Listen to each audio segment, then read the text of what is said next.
Excuse me, Shalom, Shalom. All honor, glory, and praises go to Yahweh Hashem Yahweh Shai. Double honors to the apostles and elders of Great Millstone. Much love to you brothers out there preaching the truth and sincerity. This lesson here is on the heels of a lesson my elder did. What happened to you? It's about telling the story of a guy who used to be in the camp with, and you know how the brother was very studious. He knew all the breakdowns. He was very well learned as far as one that you would consider being a wise man, you know, knowing the scriptures, knowing some of the different languages and the different breakdowns. And you know, and now he's coming against the apostles, you know. He seems to have lost the war with his flesh and his might and his fellow servants. Says Tahar's bugging out. He didn't gather the full matter, you know. He says Tahar's bugging out with this 3 video a day commandment. Well, it wasn't a commandment, you know. Even when you listen to the video, he says that this is the spirit you should be in, but he doesn't say it's a commandment, you know. So he's just letting you know that if the spirit of the Most High is on you, if you're receiving a big enough portion to be able to do it, then you should be in the spirit of making as many videos as you can, because the internet's gonna, you know, shut down soon. Who knows when? But you know, been having some things going on in my life. I've been doing the GMS homework myself, you know, and you know, I'm up to Matthew, and you know, there are some things that I need to ask the Most High to reveal unto me, you know, because I've heard the breakdowns over and over. But what I will say is this: I've heard them quite a few times. But when you get to Matthew, if you are leaning onto your own understanding, it's very hard to get past some of the wording that's used in Matthew concerning the birth of Yahweh Shai. It's very hard to get past some of that wording, you know, and it's like it's a stumbling block, man. If you don't fight your flesh and you just start speaking out, you know, and trying to make videos and trying to say people are wrong, you are in danger of getting yourself in a lot of trouble with the Most High. You know, it's a fearful thing to fall into the hands of the Most High, man. Speak against his anointed people that he have chosen. You know, he have manifested his name unto the men. Yahweh Shai said, I manifested thy name unto those that you have given me.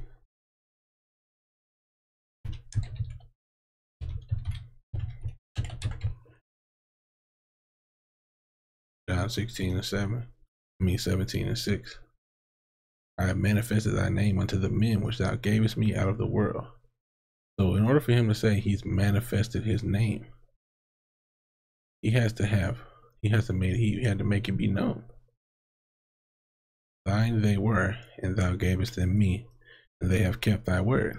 So, you know, that's a cut on these people who don't understand about the name. I don't want to deviate too far from the topic, but the name has had to be manifested by Yahweh Shai. That's what happened. His name, I have manifested thy name unto the men which thou gavest me out of the world. Everybody don't have his name, you know. And through faith, you know, we believe that the elders and apostles of Great Millstone have given us the name. You know, the one Westers have given us the name, which is Yahweh, being the Father, meaning he is or he exists, and Yahweh Shai being the Son, meaning he saves. We believe that. That name holds power. That is the true name.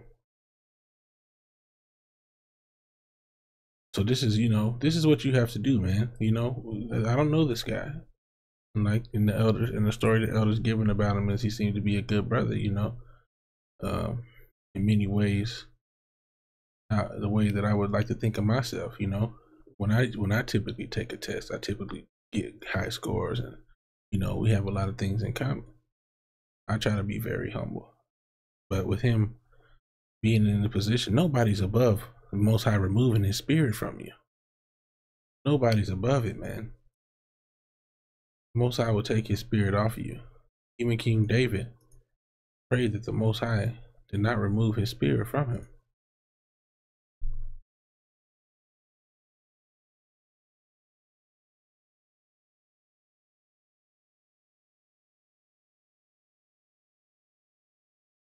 Let's see, is it on here? 51.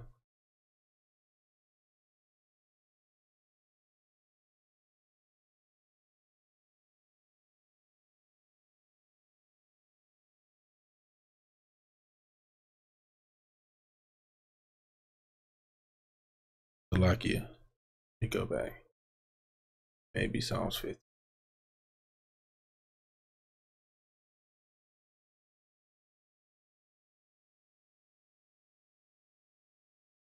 Let me see.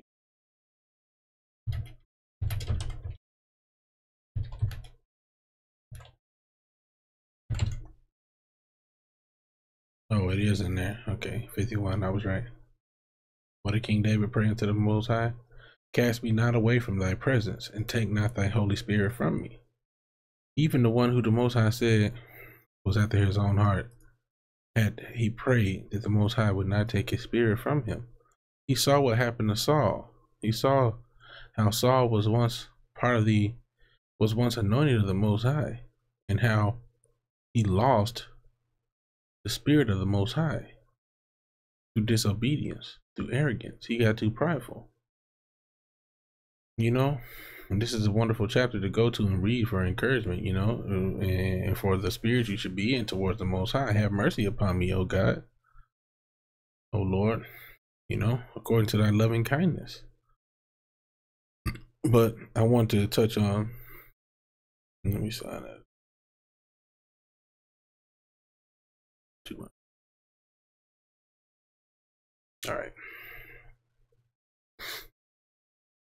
But this is what I want to go into. This is James 3. I'm gonna start at 1. We have to control our mouths.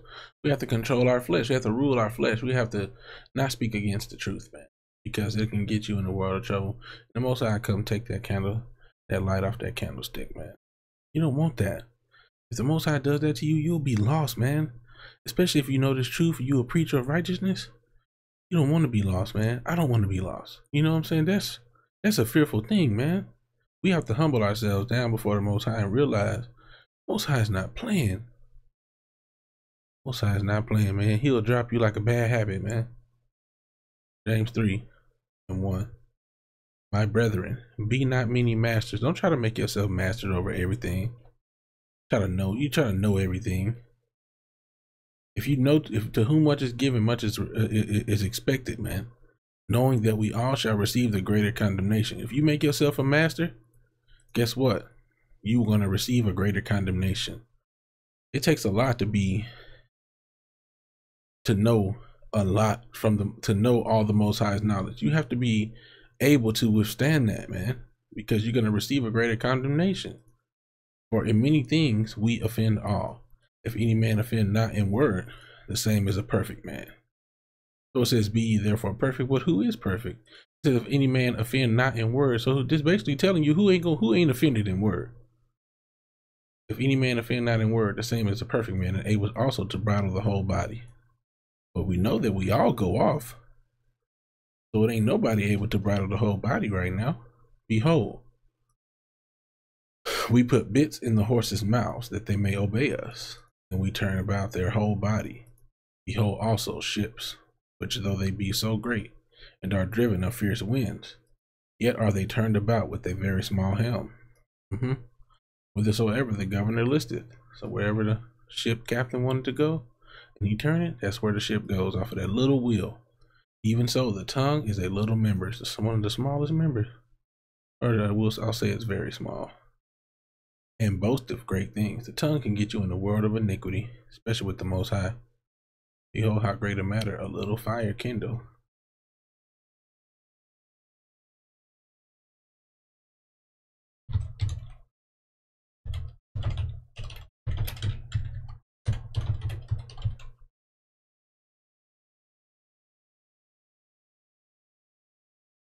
And what is it? Here's a precept to go with that.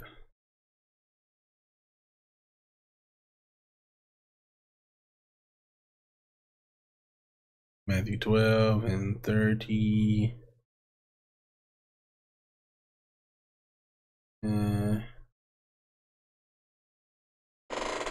33, I guess I'll start.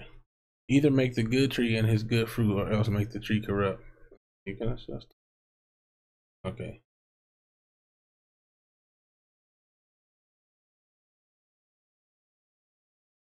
Either make the tree good and his fruit good, or else make the tree corrupt and his fruit corrupt.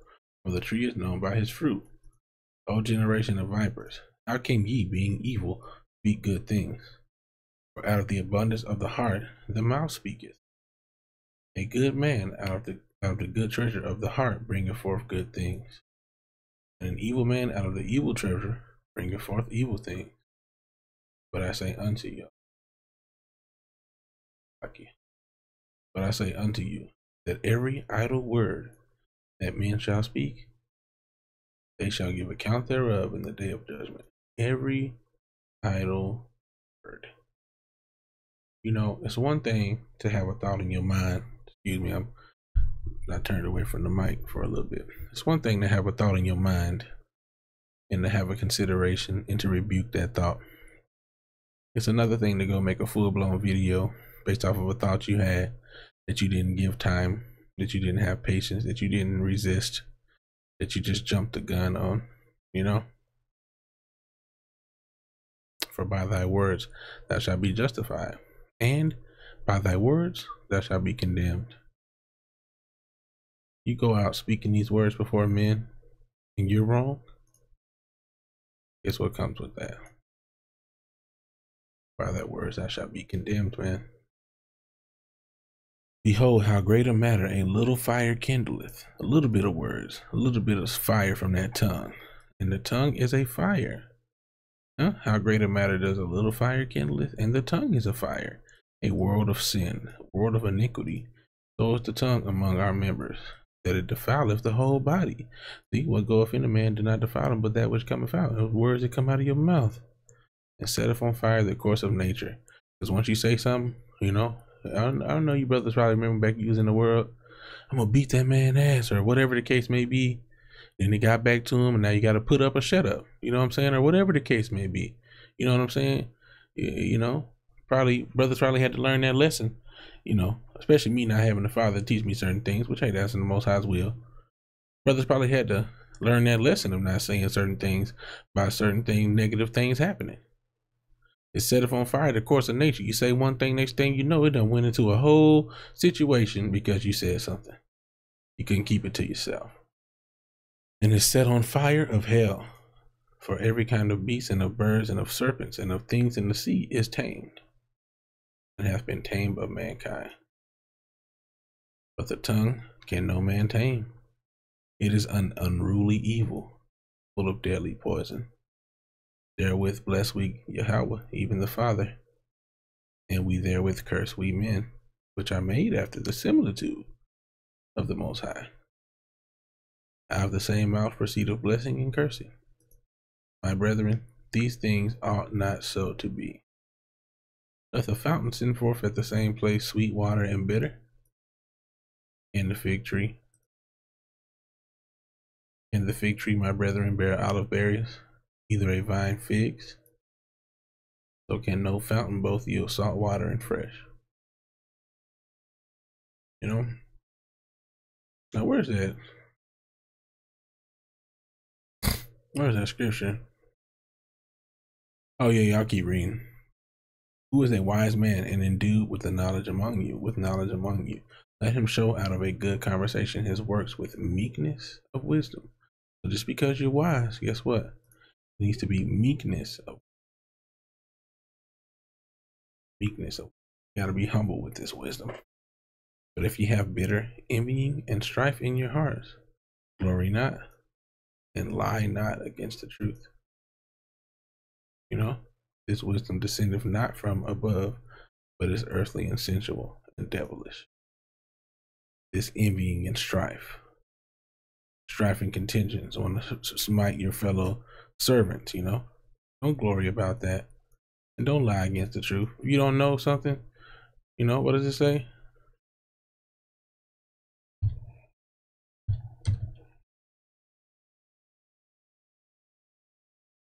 Okay, profess. Nah.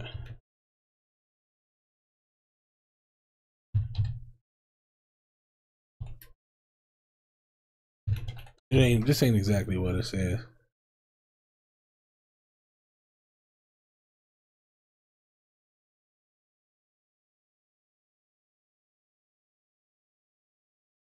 There's a scripture in the Apocrypha that basically tells you don't profess the knowledge that y'all have is not.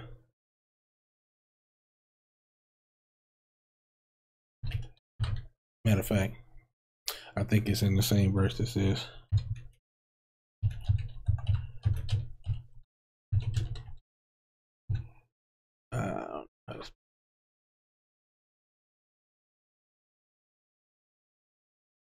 how you spell it?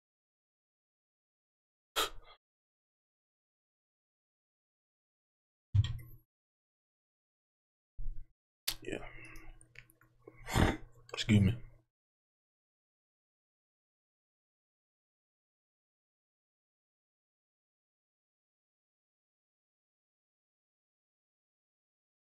I don't know if it's around here. So like it.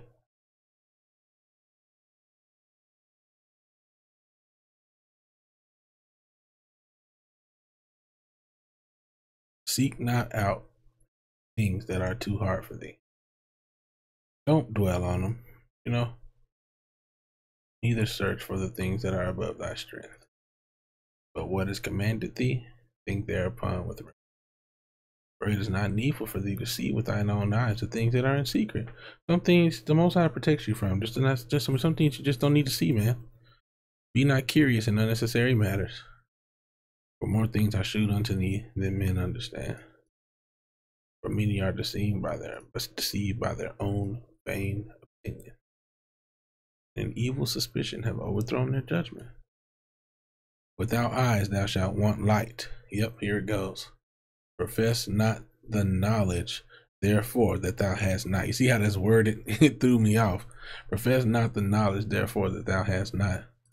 Without eyes thou shalt want light. If the Most High take that sight away from you to be able to see this truth, oh my dude, just it gives me chills even thinking about it, bro. If the Most High were to take that light away from you, you'd be a lost nigga in the world, a lost ass nigga, man.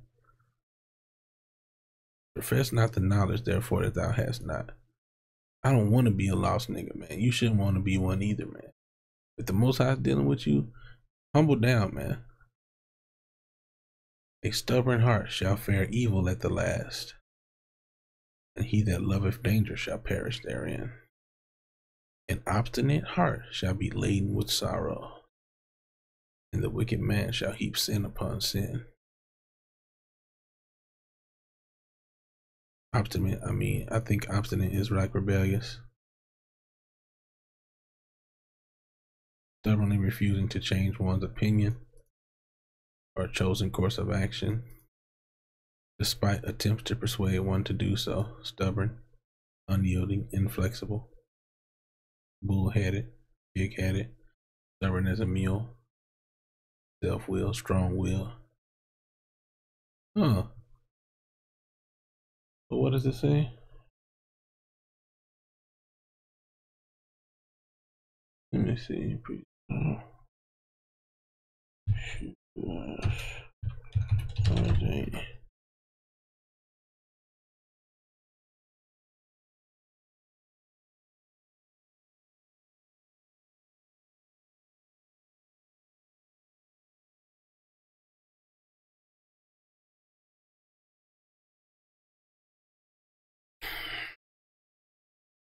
Well, 2 Peter 2:1. But there were false prophets also among the people, even as there shall be false teachers among you, who privily shall bring in damnable heresies, even denying the Lord that bought them, and bring them upon themselves swift destruction. Swift destruction. Many shall follow their pernicious ways, by reason of whom the way of truth shall be evil spoken of. And through covetousness shall they with feigned words make merchandise of you, whose judgment now of a long time lingereth not, and their damnation slumbereth not. For if the Most High spared not the angels that sinned, but cast them down to hell, and delivered them into chains of darkness to be reserved unto judgment, and spared not the old world, but saved Noah the eighth person, a preacher of righteousness, bringing in the flood upon the world of the ungodly, turning the cities of Sodom and Gomorrah into ashes, condemned them with an overthrow, making them an example unto those that should live ungodly, or an example, and delivered just Lot, vexed with the filthy conversation of the wicked. For that righteous man dwelling among them and seeing and hearing, vexed his righteous soul from day to day with their unlawful deeds. The Lord knoweth how to deliver the godly out of temptations, and to preserve the unjust unto the day of judgment to be punished. But chiefly them that walk after the flesh in the lust of uncleanness, and despise government. Presumptuous are they, self-willed. They are not afraid to speak evil of dignities. Whereas angels which are greater in power and might bring not railing accusation against them before the Lord. But these, as natural brute beasts, made to be taken and destroyed, speak evil of the things that they understand not, shall utterly perish in their own corruption. You don't want this to be you. Fight it, bro. There are some who I would imagine don't have to go through this. I don't know. But what I do know is you gotta fight it, bro. You fight the will, fight that to fight the urge to speak against it, man. And guess what is gonna happen? And shall receive the reward of unrighteousness, as they that counted pleasure to ride in the daytime. Spots are they and blemishes, sporting themselves with their own deceivings, while they feast with you, having eyes full of having eyes full of adultery, and that cannot cease from sin, beguiling unstable souls, and heart they have exercised with covetous practices.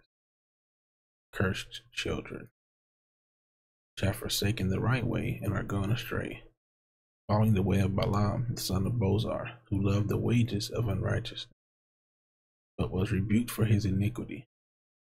The dumb ass, speaking with man's voice, forbade the madness of the prophet. These are wells without water. Don't have the truth. Clouds that are carried with a tempest, to whom the midst of darkness is reserved forever. For when they speak great swelling words of vanity, they allure or attract through the lust of the flesh, through much wantonness, those that were clean escaped from them who live in error. While they promise them liberty, they themselves are the servants of corruption. For of whom a man is overcome, of the same is he brought in bondage. So if you're overcome of your sin, then you're going to be brought in bondage of that sin. If you're overcome of the Most High, you're going to be brought into bondage of the Most High, which is what you're supposed to be doing. For if after they have escaped the pollutions of the world through the knowledge of the Lord and Savior, Yahushua HaMashiach, they are again entangled therein and overcome, the latter end is worse with them than the beginning.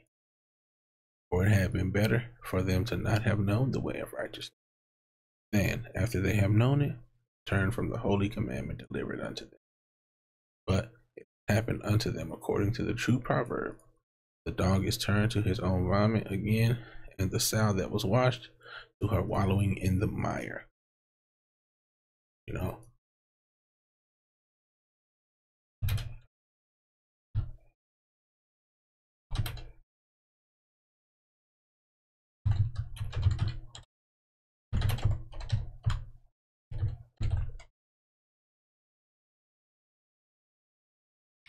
Ezekiel 18:24. But when the righteous turneth away from his righteousness, and committeth iniquity, and doth and doeth according to all the abominations that the wicked man doeth, shall he live? All his righteousness that he hath done shall not be mentioned. In his trespass that he hath trespassed, and in his sin that he hath sinned, in them shall he die.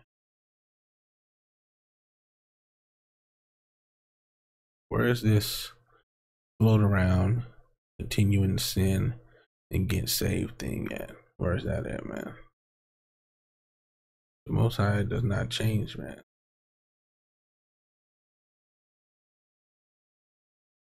The Most High does not change. I'm gonna get down to the point, man. Get to the need. Right.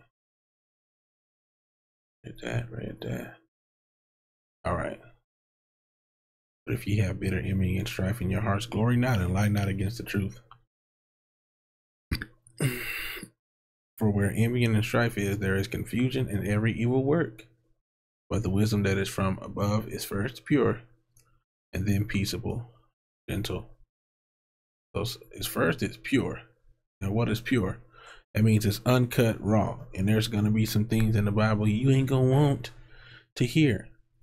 Pure is like the truth, man. Pure, unadulterated truth. And pure, unadulterated truth is not always, easy to accept. First, the wisdom that is from above is first pure. First of all, it's going to come uncut, cry aloud, spare not. Then it's peaceable, and then it's gentle, and easy to be entreated, full of mercy and good fruits, without partiality and without hypocrisy. And the fruit of righteousness is sown in peace of them that make peace. And like we saw in Matthew 12, man, every idle word speaketh, they shall give an account thereof in the day of judgment. For by thy words thou shalt be justified, and by thy words thou shalt be condemned. What is the most high? What is Yahweh saying here? What is the Most High speaking through his Son in the New Testament? Judgment. Every word that men speak, they shall give account thereof in the day of judgment. All right. As a matter of fact, let's just go here real quick to show you that it ain't just gonna be you, just some dude, him by himself. It wasn't just one person back then. It's not gonna just be one person now. The disciples were set up. There's gonna be disciples now. So this is Matthew 12:38. Then certain of the scribes and Pharisees answered, saying, Master, we would see a sign from thee. But he answered and said unto them, Evil and adulterous generation seeketh after a sign. There shall no sign be given to it, but the sign of the prophet Jonas. For as Jonas was 3 days and 3 nights in the whale's belly, so shall the Son of Man be 3 days and 3 nights in the heart of the earth. The men of Nineveh shall rise in judgment with this generation, and shall condemn it, because they repented at the preaching of Jonas. They repented at the preaching of Jonas. And behold, a greater than Jonas is here. The south shall rise up in judgment with this generation, and shall condemn it, when she came from the uttermost part of the earth to hear the wisdom of Solomon. And behold, a greater than Solomon.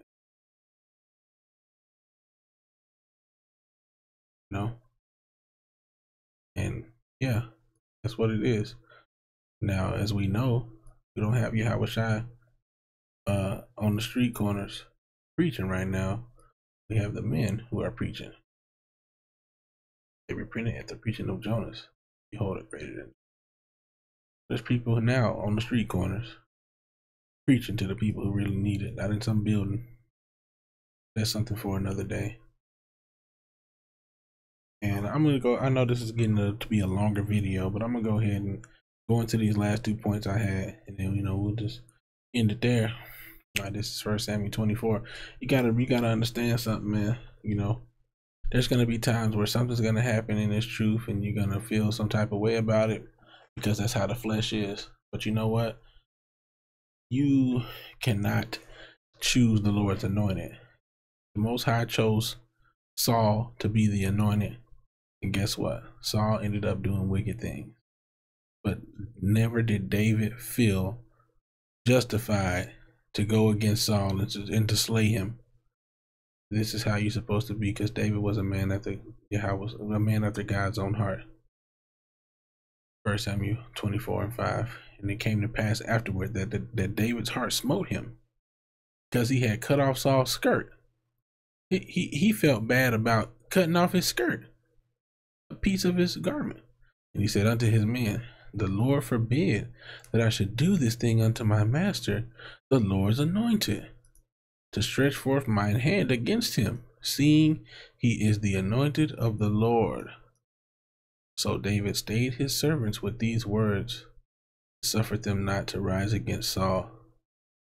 But Saul rose up out of the cave and went on his way. And of course, he called after Saul and told him, "Hey, look, where are you hearing these words that people that I want to hurt you? Behold, the Most High delivered you into my hands. Some bade me kill thee, but mine eye spared thee. And I said, I will not put forth my hand against my Lord, for he is the Lord's anointed. Moreover, my father, see, yea, see the skirt of thy robe in my hand. For in that I cut off the skirt of thy robe and killed thee not.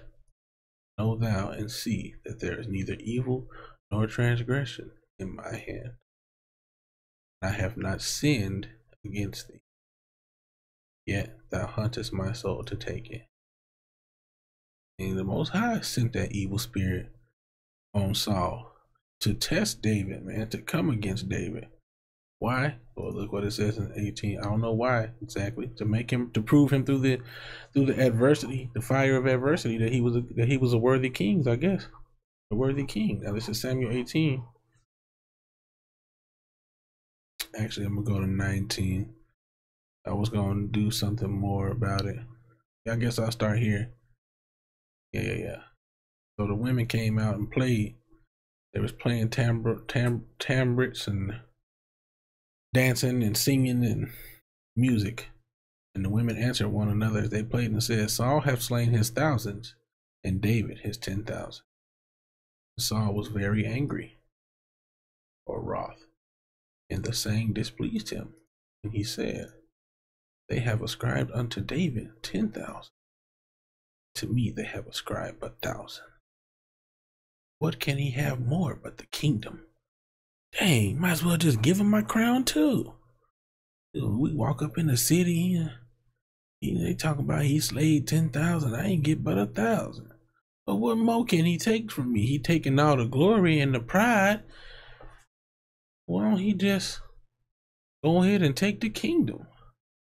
Saul eyed David from that day forward. Came to pass on the morrow that the evil spirit from God came upon Saul, and he prophesied in the midst of the house.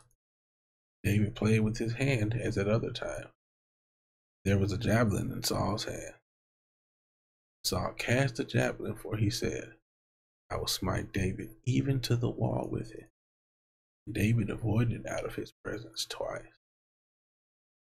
See? Saul was afraid of David because the Lord was with him. Parted from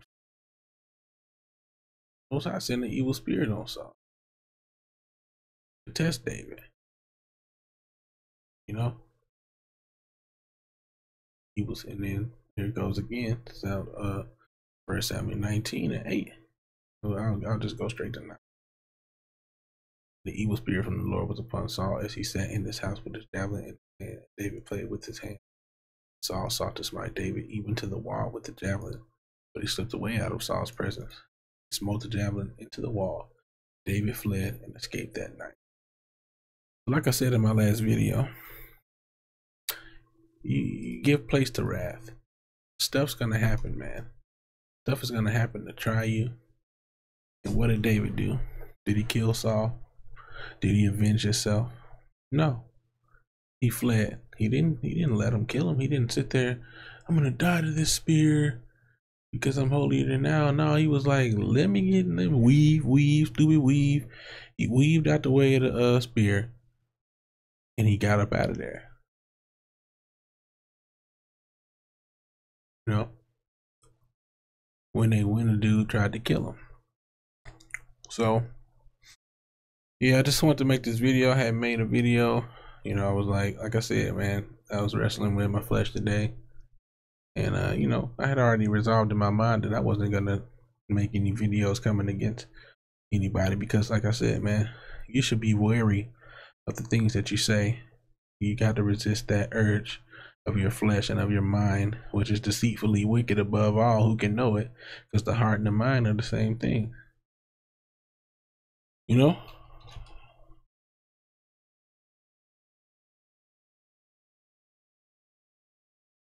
I'm gonna probably end with that scripture.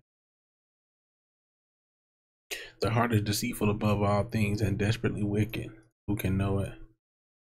If I'm not mistaken, this word is la'ab, means mind. And let's just prove that.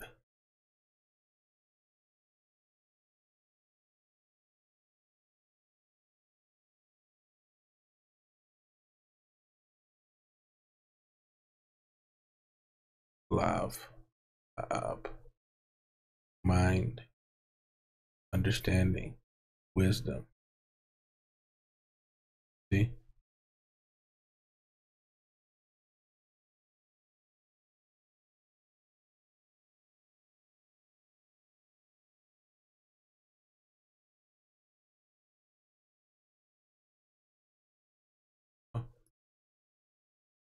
The heart is deceitful above all things and desperately wicked. Who can know it? You know, and that part of that is you're tied to your mind. That's why your heart and the mind are interchangeable when you look at that definition.